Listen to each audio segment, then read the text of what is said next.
Hey everybody, this is herculespetix, founder, curator, docent, and gift shop employee of the herculespetix Academy of Comic Book Studies. Today we're going to be looking at The Grot by Australian cartoonist Pat Grant. This came out in 2020, published by Top Shelf, and apparently it's the first in a series of graphic novels comprising, I guess, an epic tale called The Swamp City Grifters. I don't know if there's ever been a second or third or fourth. I just got this. Once again, I'd like to thank Archibald Gernsback, the Archibald Gernsback Institute of Higher Comic Book Studies. And this is another donation from that fine institute in the Great White North. And it's really enjoyable little book. Actually, it's not that little. It's kind of fat. It's pretty hefty. It's a pretty substantial read. As you can see, his art kind of reminds me of like Adult Swim cartoonists. I see a lot of cartoons kind of draw like this, but I think he does it really well. I find this style pretty appealing. Let's crack it open. Ooh, it's got end flaps. Nice end papers there. Nice little illustration. And the title pages. I like how he draws the dedications. I guess these are his buddies. Though he draws them very unflatteringly. So I don't know if his buddies were happy about this. So this is written and drawn by Pat Grant, coloring by Fionn McCabe, and I kind of like the coloring in this. It's a very watercolory, very nice. So here we see, we see the prologue here. So this takes place in a dystopian post-apocalyptic world, but it's also like a kindler, gentler post-apocalyptic world. People are hungry, the world is fucked, and yet it's not like people are running around like in Mad Max killing each other constantly. His society has decided to go on and try to have, structures and rules, but that doesn't mean there's not a lot of crime. It's just not, people aren't acting like total barbarians. So it's interesting to see this makeshift world with all of the detritus of civilization. People are, as we can see, this is very much like Mad Max Fury Road, these kind of hybrid vehicles and these wagons that are made up of old cars and just old world stuff. So basically we meet the protagonist now. Here's some more of those cool car designs. These are all pretty interesting. I think Pat Grant has a great visual imagination. He creates this whole world, and pretty much the main reason why I like this graphic novel. His storytelling, I feel, sometimes lacks momentum, where other storytellers can grip you and engage you pretty quickly. At first, I was just kind of like, what's really happening with this? What's going on? But I ended up really liking it. Great characters, interesting plot stuff, and overall. But I think maybe that's just his style. He likes to move things slowly. Or maybe he's a young cartoonist who doesn't know storytelling yet, or isn't as great at it as he will be one day. We see all the ruins of the old world. I'm a sucker for post-apocalyptic stuff. So now we meet these two brothers, Lippy and Pen. Lippy, they're pretty goofus and gallant-like. They also don't look a thing alike, which is kind of weird. So Lippy is the responsible one, kind of a goody two-shoes. And Pen's like he's a little devil. I mean, he's an okay guy. He's not evil. But he definitely likes to get into some shenanigans, and he has a bit of a scofflaw in him. And here's their mom. So we can kind of tell that they're pretty well off because they have their own wagon and they have their own bicyclists to propel it forward. So in this future, that's a pretty big job for all of the, I guess, people like me. I'd probably be doing this. I mean, I could now. I'm too morbidly obese, but I probably would have stayed thin because I probably would have had a shit job like that, like cycling people around. Basically, you're an engine. So they see a guy coming. They're heading towards the big city, and it's all these other wagons are heading there too. In this, piss poor world, I guess there's money to be made in the big city. So people keep going there. They keep flocking there, trying to make their fortunes. We see a guy leaving from the city, and he's missing an arm. He's riding really slow. He looks pretty chewed up and spit out. It looks like he didn't do very well in the big city. Pen and Lip are commenting on them.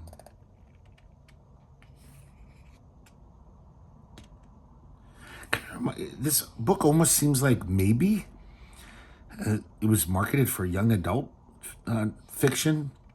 Just the art style and even the story, it's pretty clean. But it's I think it's complex enough and interesting for adults such as I, for almost senior citizens.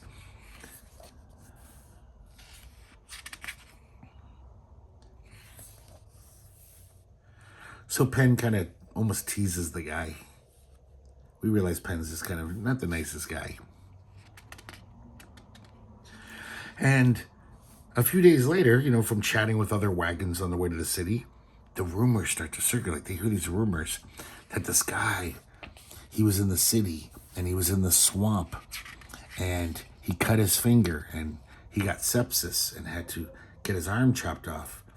But he went back to the swamp and he found a bunch of algae. So in this world, there's this green algae. They don't tell us why it's valuable. They don't tell us what it does. But apparently it's way more worth its weight in gold. It's just this incredibly, I guess, rare thing. So there's all these algae prospectors, poor people, looking for algae.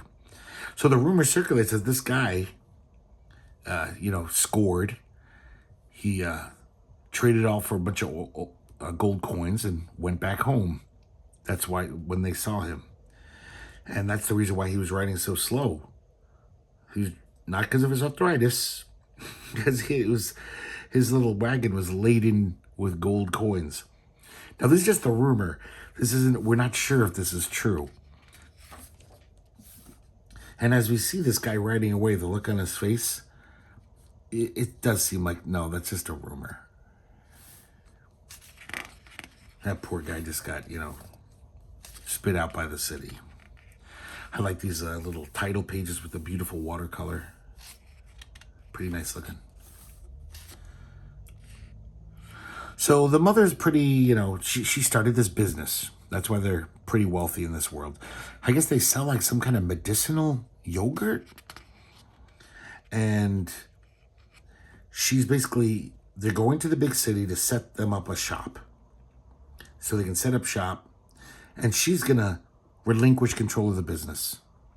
And pretty much all of her faith and hopes are with Lip.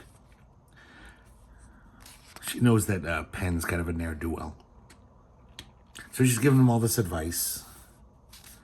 She seems like a tough cookie.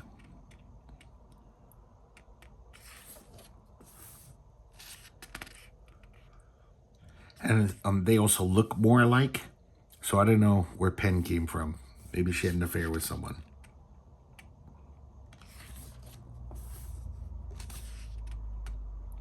So I guess you have to go through the swamp to get to the city. And a lot of these wagons are modified for swamp travel. They don't need that though, because they're about to get on a ferry. So she's giving Lip, basically talking to Lip. Penn doesn't even care. She's telling him, giving him hints and how to be a good businessman and basically how to become a man. It seems like the main reason, she just wants Lip to grow up. She wants him to have responsibility. So it's a very motherly instinct. It's not like, oh, you're going to increase the business and make me rich. She's just like, I want you to, be something, Lip. I love all of this kind of stuff. Seeing these like shitvilles, little crap towns. As they get closer to the city, more and more wagons. There's actually like almost buses, all with bicyclists on them. I guess it's called Falter City. And they're getting closer and closer. Some broken on-ramp. And they make it to the ferry. This is kind of interesting. This is why I might think this is kind of... When I was a kid, I loved shit like this in comics. Or even books. Where they just break things down. So this is everything that's in Lippy's backpack. Everything that's in Penn's backpack. And you get a sense of their characters by what they packed. And then it says, what can I buy with my federal currency? And they just show you all these, basically how the money breaks down in this world, the value of it. And then they have this big chest with all of the business stuff. Starters, cultures, tinctures, microscopes, so they can make their yogurt. As you've noticed, it's very slow. It's almost like manga, where it's just like, yeah, we could just spend 4 pages watching them get out of the dock, get out of the ship. Nothing's really happening. But there is a lot of great details of just this weird future world. And these beautiful watercolors, too, don't hurt any. So we see the ferry journey, takes a few days. We see some algae prospectors just wading through the swamp.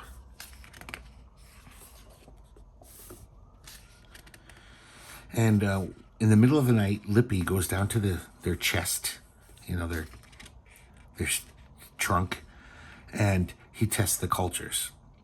The mother, I guess, was waiting there. She said, this was a test. I guess you have to test the cultures every night in the middle of the night, or they might spoil or something like that. She says she was waiting there to see if any of her sons would come down and do the job. And Lippy does. So she makes the decision right then and there. She's like, Lippy, I'm giving you my money belt. This is all the family fortune, so you can start your business. You're in charge.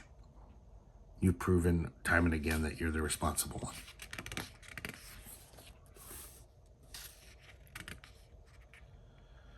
I just love this interesting relationship between the mother and the sons. There's a lot of good character stuff in here. That's what got me through, like, the parts that are just kind of like, man, get moving. I was just like, overall, not only do I like the world he creates, but these characters are very intriguing, and I would like to read more about them in the second volume, if there is one. So he's really taking his time getting us to Falter City. They finally get there. I guess everyone recommends you should hire a guide.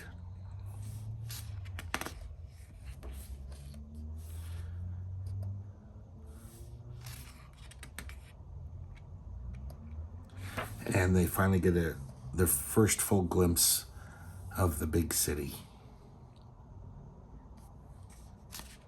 It's basically a huge shanty town.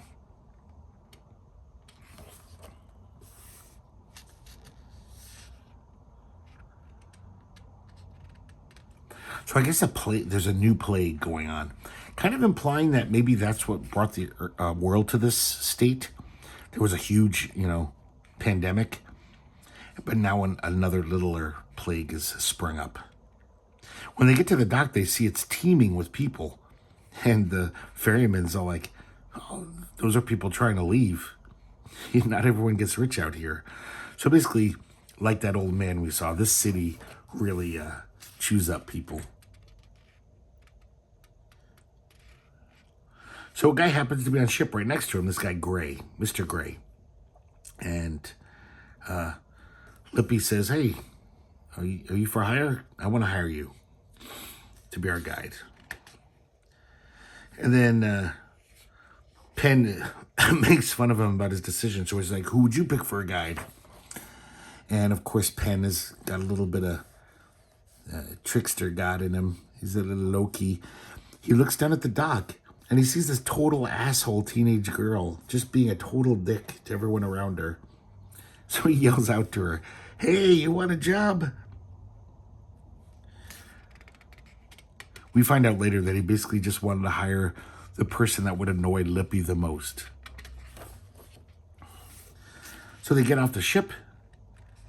Penn finds that teenage girl. Her name's Mossy, it turns out.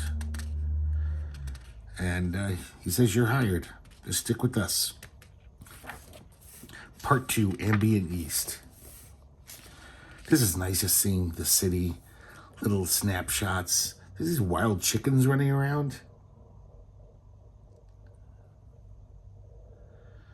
And we see this one guy who's, in this world, he's pretty well off. He's kind of a posh guy.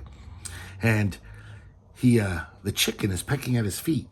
This really disgusting, like, molting, I don't know what, he's got the mange or something.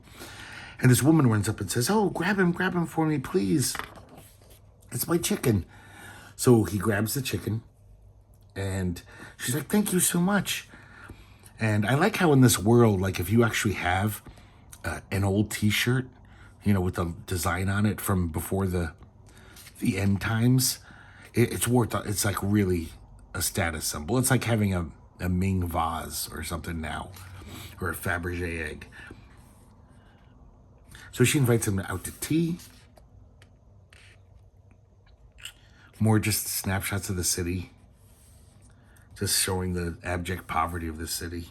Though there are some people doing okay. This guy's selling fermented Antarctic moss. So now we cut away to Lippy and Mr. Gray.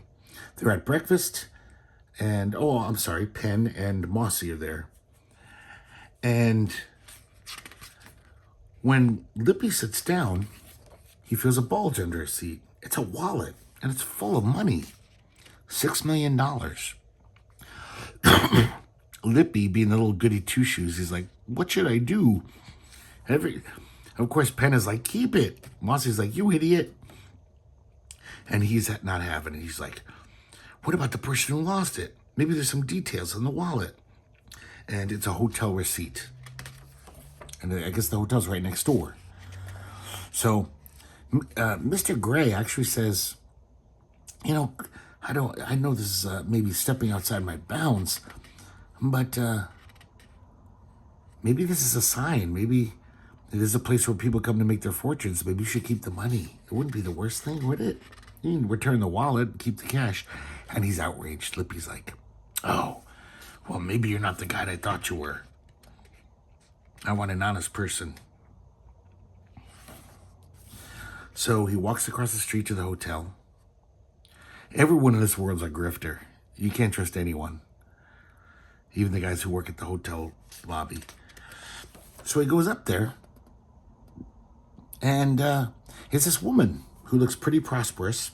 She's like an algae stockbroker, an algae trader. She's got all these people working for her, even as a guard, because they have so much money. This girl with a gun. I'm sorry, he's a dude who looks like a girl. And this woman is very grateful and very kind. And says, oh, you must be the only honest person in this city.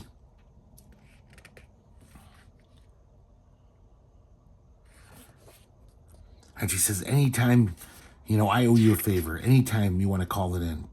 He won't even take a little reward money. She says, oh, here, take a little money. Buy yourself a new suit. That'd be such a, you know, goody two-shoes. They got this safe. They're just putting in huge amounts of money. Lippy's kind of awestruck. He's just like, whoa, these people have made it.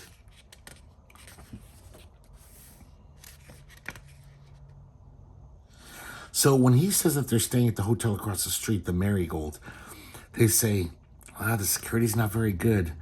Don't leave any valuables in your room. She also tells them, if anyone suggests that you leave your bankroll in your room, you better not trust that person. That person is a con man. So she gives them a big hug. It seems like this really nice, warm meeting where he's just like, wow, what a nice lady.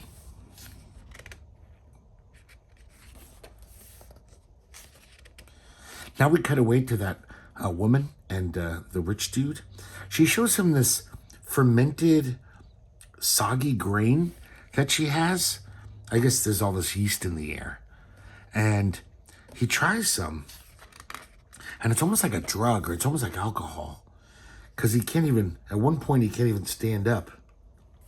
He can't even move. And he's like, are you mugging me? She's like, no, I don't want your money. I want your help. She says, I need a face no one recognizes so I can turn this fizzy mush into cash.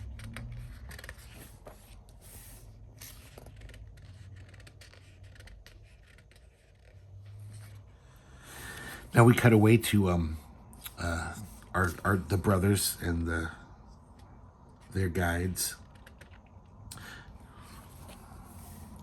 So Gray and Lippy go off to find some real estate where they can set up shop. Penn and Mossy take off.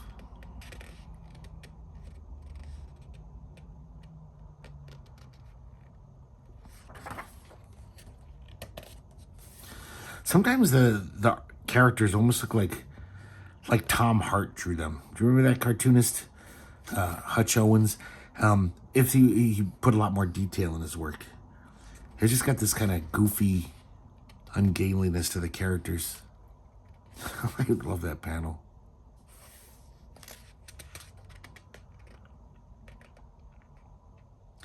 They see one of the areas that's cordoned off because the plague. So I guess the plague is a serious thing in the city.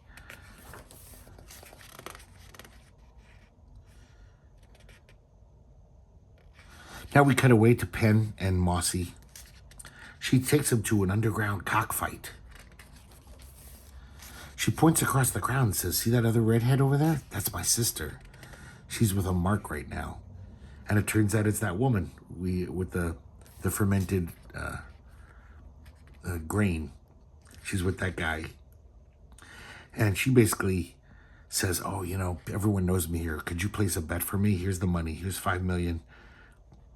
Bet it on the chicken we saw earlier. That, nasty looking chicken. Meanwhile, Mossy's telling Penn she's totally opening up about it. She's like, yeah, he's a mark. He's a stooge. That guy standing next to her. She's going to take him for everything he's got. So this little chicken who looks like he should totally lose does not and wins.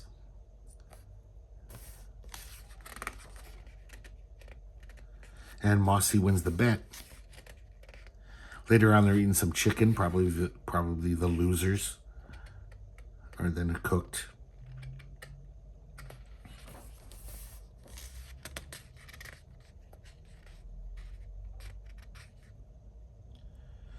I love this full page panel here.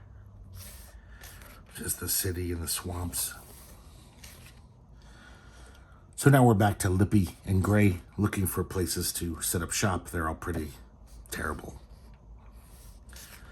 But then they hear like someone yelling across the way. And it's this landlady. And she's basically kicking this guy out, it looks like. Her previous tenant. And so Lippy runs over thinking, oh my God, this is a crazy synchronicitous opportunity. And he talks to the lady. Now we cut back to Penn and Mossy. Mossy's explaining the scam to him. So that fermented oat stuff, Frida is her sister. Frida slips it into the food that all the chickens eat. All the chickens eat from the same tub because they want to be, on the up and up. She drugs them all. So they're all drugged. But her nasty little chicken, she's been feeding him this shit for months. So he's built up an immunity.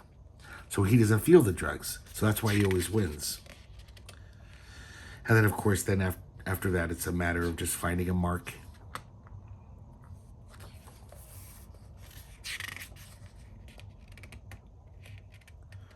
She basically gets them to place a bet.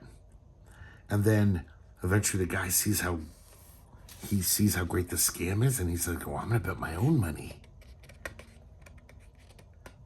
And that's how they get him.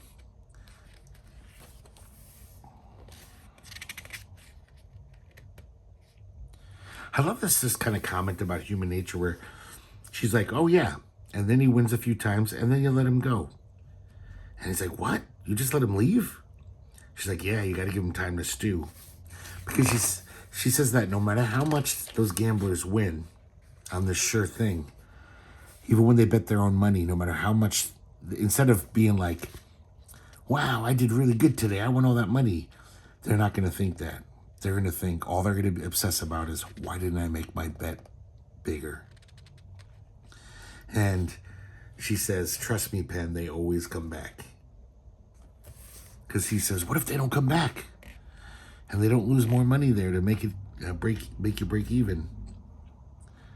Another nice panorama. So now we're back to Lippy, negotiating with this landlady.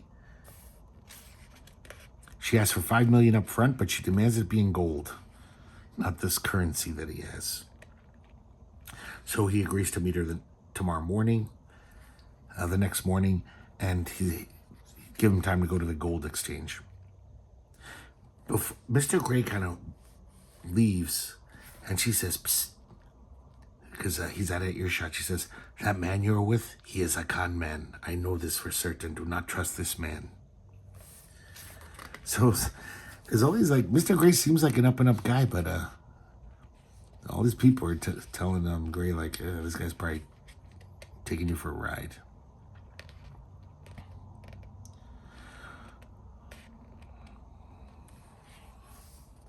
So Gray's trying to set him straight. He's like, man, you carry all your money.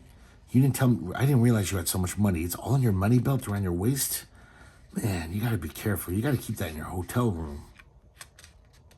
It's safer locked up there. So he remembers what that nice lady told him. If anyone tells you to put your stuff in the hotel room, he's not to be trusted. I like this, how we just see various people in the city as they go to bed at night. Some miserable, some kind of happy. And we see Lippy just worried. He can't go to sleep. He hears his mother tinkering around in the next room. And she's working on her fermenting. He basically tells his mom that he's really worried about Penn. And she's like, yeah, you're the boss now. You got to deal with it. That's your problem. She's kind of a tough mom. But she, tough love. And he says, Mom, I almost feel like Penn fits in here. The city is as kind of corrupt and shady as he is. She's like, that's no way to talk about your brother. So he says, Mom, I'm serious. Let me tell you, I never told you this story, but when I was a little kid and I got lost, here we see a flashback. And I was really worried and just in the middle of the road crying. And Penn saw me. And he didn't even try to help me. He just looked away. And he says the way that he looked at me that day, he still looks at me now. Like he's not really seeing me. Like he's making calculations. He doesn't see a person. He sees an opportunity. And we see adult Penn.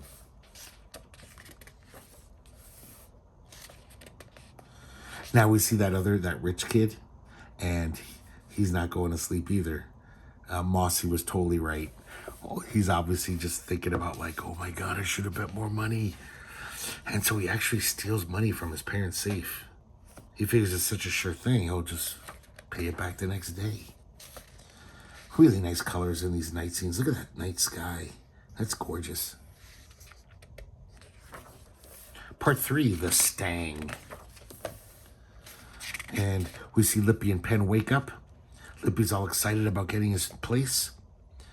And when he goes into his mother's room, she's got the yogurt cultures all over herself. She says the toxins, I can feel them leaching out of me. So I guess that's what their yogurt does? So he asked Penn, he's like, Penn, you haven't been helping me at all. Could you at least look after our money? Stay here and guard the money. And he's like, screw you, I'm out of here. There's a chook fight. That's what they call the chicken fights, chooks.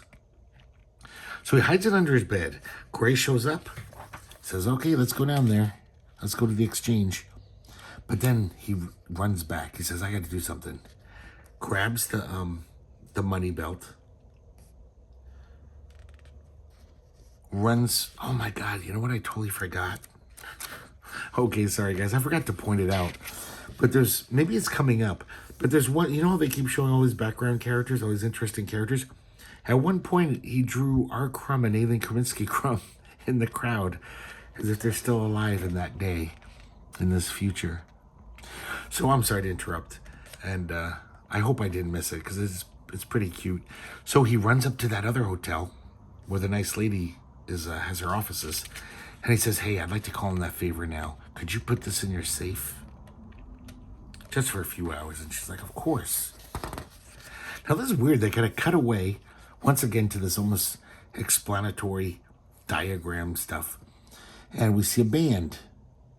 It's like an ad. Loud electric art noise band for hire. And we see how it works. Because in this future, there's no electricity. So they have to pedal while they play to energize their amps. And they have additional bicyclists, pedal monkeys. I like how they even show the merch guy, the manager. This band's called The Gash. So at the next Chook fight, Penn and Mossy show up. And this band is hired to play this.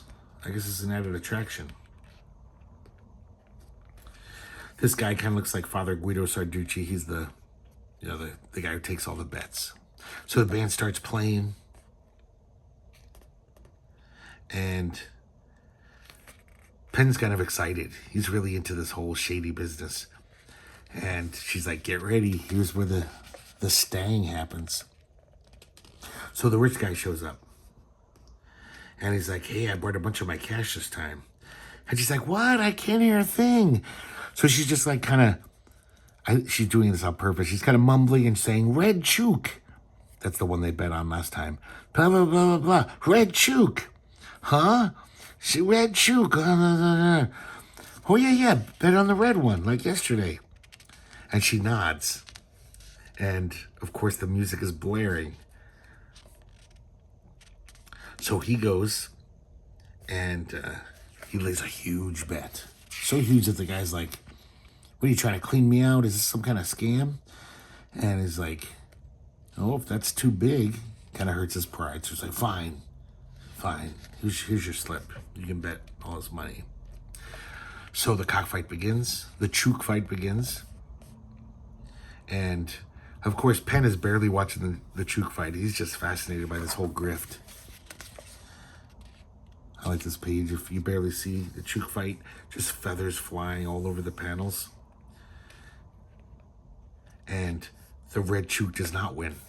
Totally killed. And Mossy says, this is my favorite part. The look on their face. And look at this poor guy.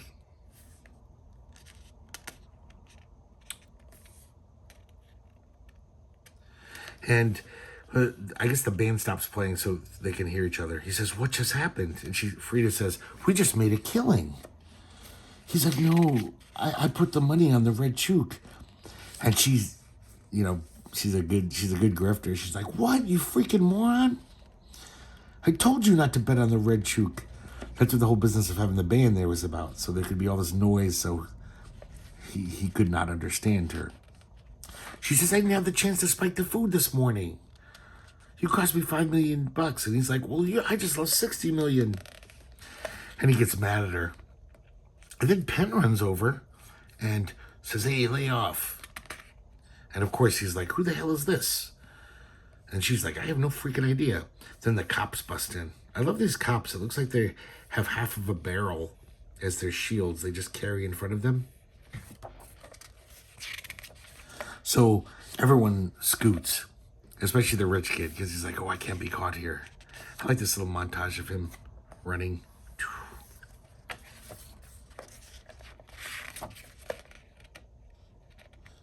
And then after he runs away, everyone drops their guard and everyone's in on it. The cops, the band, the cops like, did I lay it on too thick, Frida? And so the scam has worked. Now we cut away to Lippy and Gray, and they have to go to the gold exchange to get that gold. There's so many interesting faces in these crowds. Like, there's some of them where you're like, oh, I wonder what their story is. I would like a little short story about them. So almost like hearkening back to his childhood, he loses Gray in the crowd. He's all by himself. Isn't it? It's kind of interesting how they even color him like he was in that flashback. You know how he stands out, just a very outlined character, thick outlined. So he kind of has a panic attack, but then he's like, okay, I got to get there. So he asks someone, where's the exchange? Here's another kind of diagrammic thing. Now we see the loot from the chook fight. Where does it all go? 10% for the inside man. The guy looks like Father Guido. 10% for the cops. 20% for all the extras. So the whole thing's this elaborate production. It's like the movie The Sting. And she goes to a local barbecue joint to pay off everyone.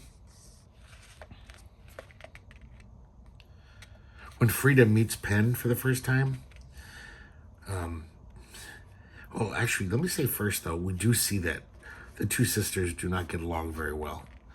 Like, Mossy, the little sister's just all like, hey, how about cut me in on it? She's like, screw you. She's basically like, don't come home tonight. Like, she really is tough on her little sister. She says, I wouldn't need to beg money if you'd let me in on the next scam. She's like, fat chance after the last time. So then Frida also takes one of her, this is her muscle, and she threatens him. She says, if you ever talk to me when I'm in the middle of a fucking sting, I will fucking, you will end up dead in the swamp. So they leave. Penn says, oh man, so what happened with, when you try to help her with the cons? And oh, I'll get to that. Sorry, guys. We cut away now to Lippy on the gold exchange line, gets his gold, goes to the shop. And now we cut back to Penn. And, wait a second. Yep, Penn and Mossy. So she tells him why she was kicked out of the con artist gang. Because she has this weird thing where she can't lie. Literally. It's like some weird neurological thing. So he starts teasing her, kind of like asking her all these embarrassing questions like, do you pick your nose? All the time. Do you ever eat your snot? Yeah. Do you wank off? And she's pretty shameless. She's just like, sure, every day. But then he says, do you like anyone right now? And she gets really just like, oh, fuck. And he's like, who is it? And he sees the look on her face, and he's like, me? And he laughs at her face. And she says, you don't have to be a dick face about it. This is a great scene. A really funny scene. So she starts telling him about, like, other cons. And there's the store con, where you set up a store, you buy some furniture, you make it look all good, and you rent it out to some poor sap. It's really just an empty shop. And he says, what? And she says, oh, the shop happens to be right up here, actually, the one I just heard about. And, of course, we see Lippy in his little old ex-cheese shop. And Penn's like, oh, crap. And he says, Lippy, what did you... And we see by Lippy's face, he's just devastated. Of course, Mossy just laughs at him. She's like, you got cleaned out, didn't you? Oh, I love this panorama here. This is great. I love this kind of shantytown architecture, all makeshift. Corrugated tin with concrete blocks on top of them. Really nice stuff. So they rush down to that woman's hotel room. The nice lady who owns the algae trading. It's totally cleaned out. Behind the picture where the safe supposedly was, there's nothing. There's just a picture of a steamer on it. And Mossy says, they're part of the mainland ferry gang. We got to run down to the docks. They make it to the dock just as the ferry is pulling out. And they see everyone. The landlady, Mr. Gray, the nice lady from the algae exchange trading company. They're all in on it. It was all a well-orchestrated scam. I'm a sucker for these kind of, stories with elaborate scams and grifts. And Lippy, of course, is devastated. So now we see an epilogue. They're in a bar, and Lippy's getting shit-faced. They're all drinking. And, of course, she's devastated. Lippy's just like, how am I going to tell Mother? Oh, my God, I fucked up so bad. He basically lost, he lost the whole family fortune. Mossy takes off, and she goes to her sister's house. This is an interesting mossy face there. It looks like a different cartoonist jumped in. And we see the sister lets her in, so I guess they're not as estranged as it seemed. Now we see that poor rich kid. His parents know what happened. He's fucked. And poor Lippy is puking up the kebab he just ate. He's not used to drinking. And I love this scene as they walk through the streets. It's almost like this omniscient narrator just tells us about these various people. Somebody drugged this guy and pulled all of his teeth. Back in the mainland, he had a wife, kids. He was a landowner. Now he's here. He'll be dead before malnutrition by the time the year is out.